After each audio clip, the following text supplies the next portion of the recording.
A lot of people think they're bad at literary analysis because although they may read a story carefully and understand everything that happened, they still feel completely lost when someone asks them to interpret it for meaning. And suddenly they start wondering whether they missed something everyone else could see. So I think we need to clear something up right away, which is this uncertainty is actually the exact place where real literary analysis begins. Perhaps a character's reaction doesn't make sense, or the story treats something disturbing as ordinary, or the plot ends while the real problem remains unsolved. Those moments aren't signs that you failed to understand the text. They're often the first clues that something important is happening beneath the surface. So in this video, I'm going to show you how to turn one ordinary observation into a defensible interpretation and a thesis. If this is your first time here, my name is Dr. Whitney Kosters, and I am a professor of English, and I have been teaching literature and writing for more than 20 years.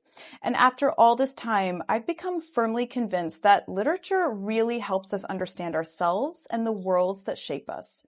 Stories reveal how families organize themselves around silence, how institutions can make harm feel normal, and how culture decides whose suffering deserves attention. Our role as readers then is to follow the details closely enough to see the larger truth taking shape and to find the language that allows someone else to see it too. So really, literary analysis is explaining what a text helps us see.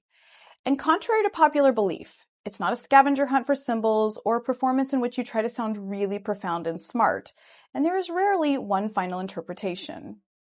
Still, every reading has to account for the language, structure, contradictions, and events on the page.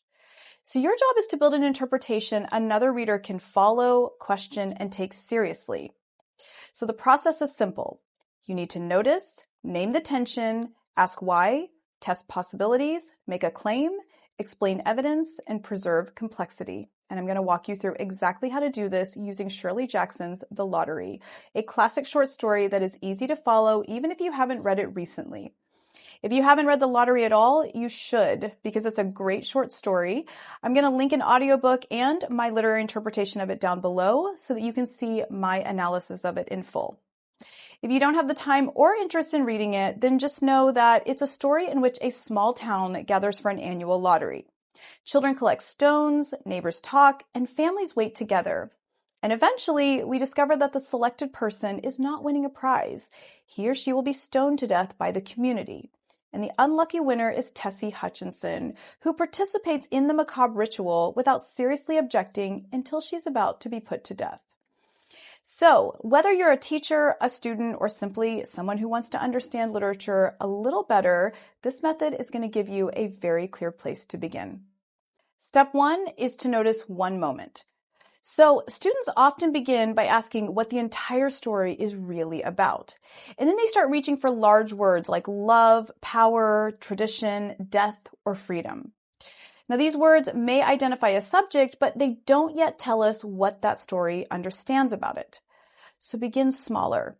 Find one moment that feels strange, contradictory, disproportionate, repeated, uncomfortable, or unresolved. We begin with a specific moment because literature rarely announces its deepest ideas directly. Meaning gathers in the places where something doesn't quite fit. A character says one thing but does another. An ordinary object keeps returning. Someone reacts far more strongly than the situation seems to require. Or the plot ends while the emotional problem remains unsettled. These moments create pressure in the text, and that pressure gives us somewhere concrete to begin thinking. In the Metamorphosis, for instance, Gregor Samsa wakes up in the body of an insect and immediately worries about being late for work. In The Yellow Wallpaper, the narrator insists that her husband's treatment is helping her while describing a life that is clearly making her worse. In each case, the first observation can sound almost embarrassingly simple. Gregor worries about work. The narrator says she's fortunate. Yet each detail contains a contradiction that may eventually lead us toward questions about labor, marriage, authority, disability, uselessness, or the way people learn to mistrust their own suffering. In The Lottery, we can begin with another plain observation, which is Tessie Hutchinson participates casually in the ritual into her own family is selected. This is not a thesis, and it doesn't need to sound impressive. At this stage, we're just trying to identify the place where the story begins asking more of us. Step 2 is to name the tension. Now, once you notice the moment, ask exactly what doesn't fit. This step matters because observation alone tells us what happened, while tension tells us why the moment may be meaningful. So you're looking for the distance between appearance and reality, language and behavior, desire and consequence, or what a character believes and what the text allows us to see. For instance, a character may describe a relationship as loving while repeatedly causing harm, or a narrator may insist that everything is fine while the language of the story grows increasingly unstable. Naming this tension helps us move beyond plot because you're no longer asking only what the character did, but what the contradiction reveals. So in the lottery, Tessie knows what the lottery does. She lives in the town, understands the ritual, jokes with the villagers, and treats the gathering as a normal community event. Once her family is chosen, however, she begins insisting that the process is unfair. So the tension is that Tessie recognizes the lottery's injustice only after she becomes personally vulnerable to it. Put more directly, she accepts the ritual while she believes someone else will die and condemns it when the danger reaches her own family. So now we have more than just a topic like tradition or injustice. We have a problem that requires explanation, and that is what gives analysis its direction.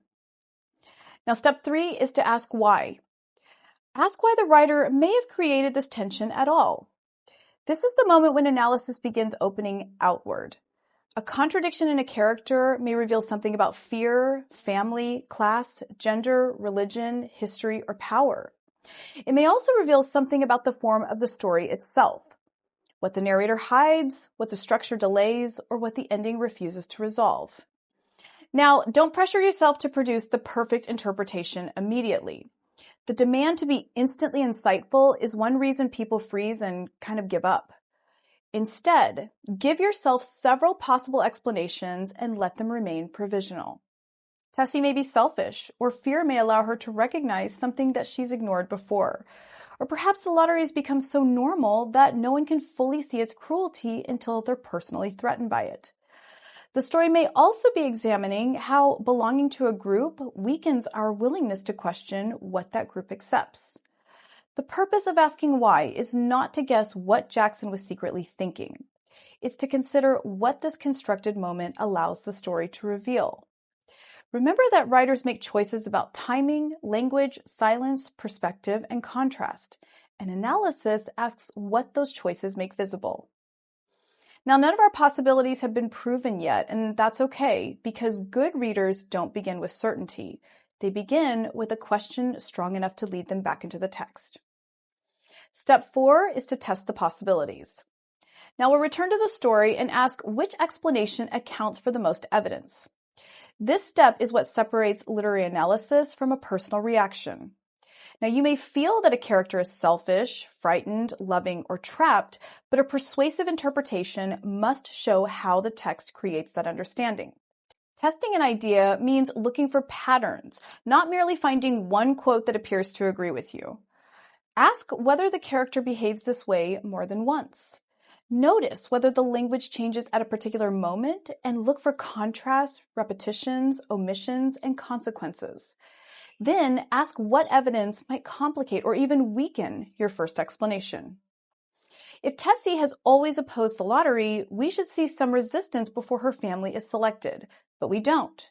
She arrives late because she nearly forgot the date. She's laughing with the crowd and joins the ceremony without hesitation.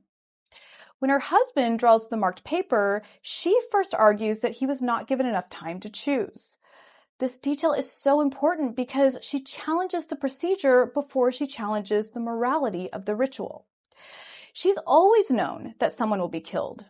What changes is her position within the system. The evidence supports the idea that Tessie's moral judgment is shaped by self-interest. However, the story is doing more than just presenting one hypocritical woman.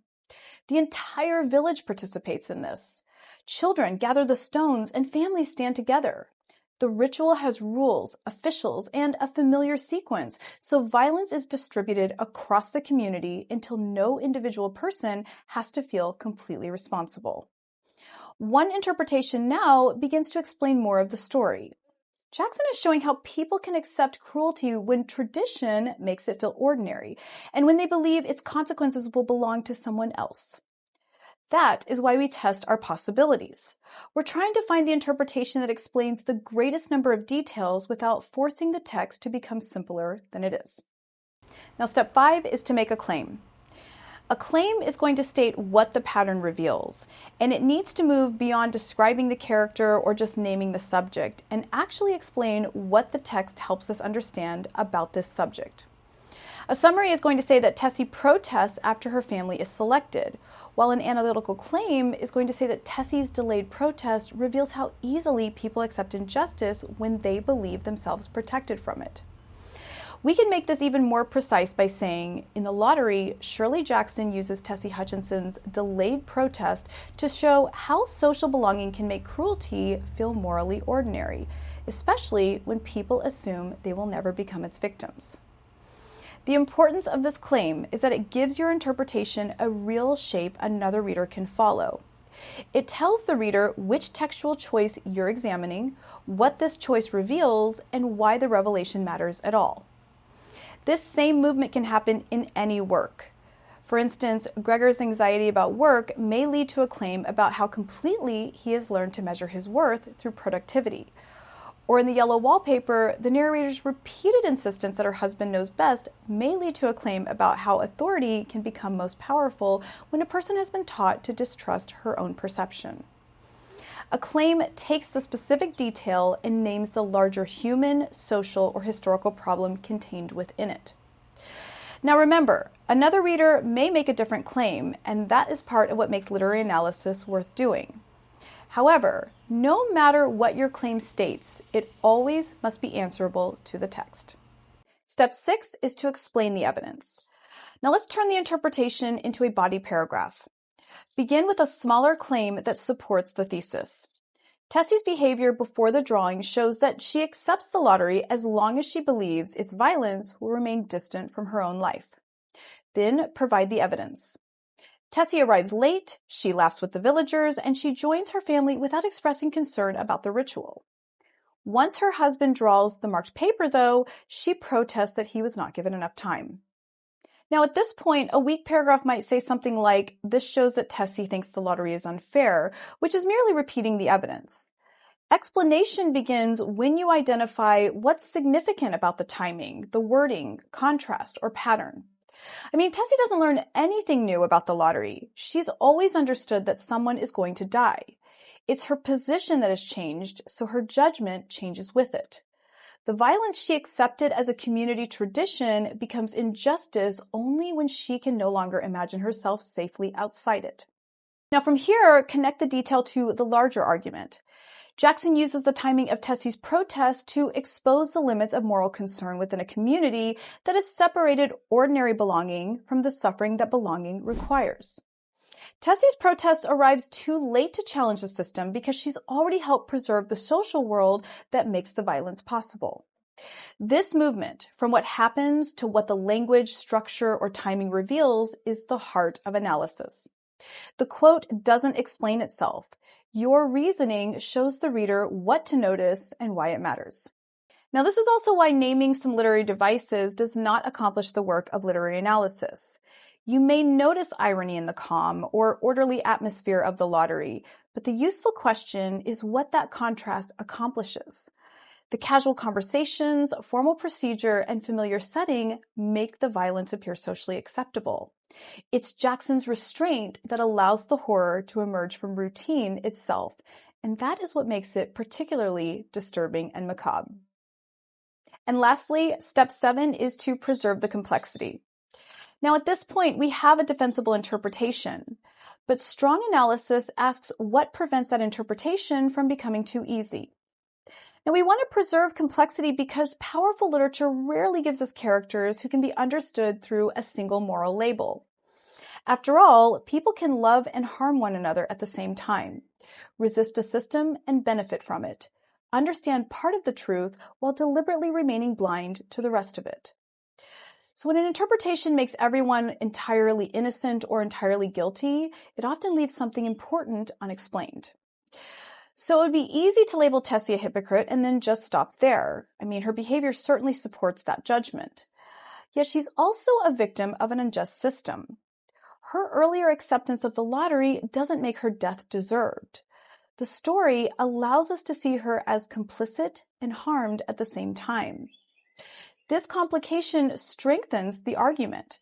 After all, her victimhood doesn't erase her participation, and her participation doesn't make the violence just.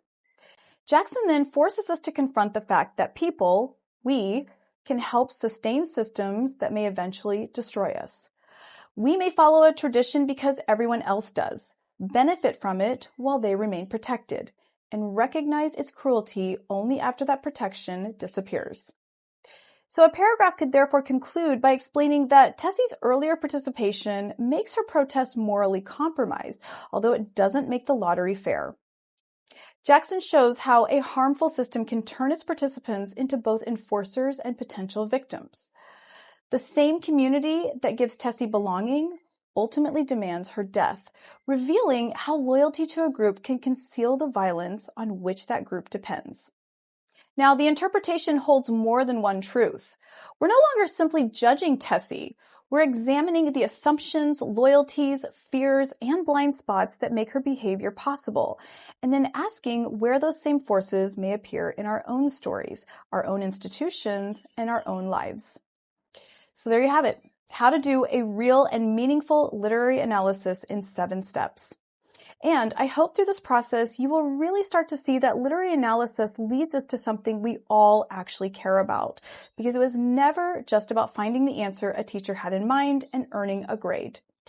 We read and seek to understand stories because they help us understand the forces that shape our own lives and ourselves. Because when you analyze a character, you learn to understand people before you judge them. When you follow a pattern through a story, you begin to recognize those same patterns in families, relationships, institutions, cultures, and yourself. And sometimes a story even gives language to something you have felt but have never known how to name. So, when you don't know where to begin, start with the moment that will just not leave you alone. Ask what it reveals about the character, the world around them, and the life that you are living. That is why we analyze literature, to understand people more deeply, see the world more clearly, and realize that we are not alone. As always, thank you so much for joining me here today. If you have any questions, comments, or insights, please share them below. I always love to hear from others. And be sure to follow me here and on TikTok for more help making literature and writing clear, human, and useful to you. Be well.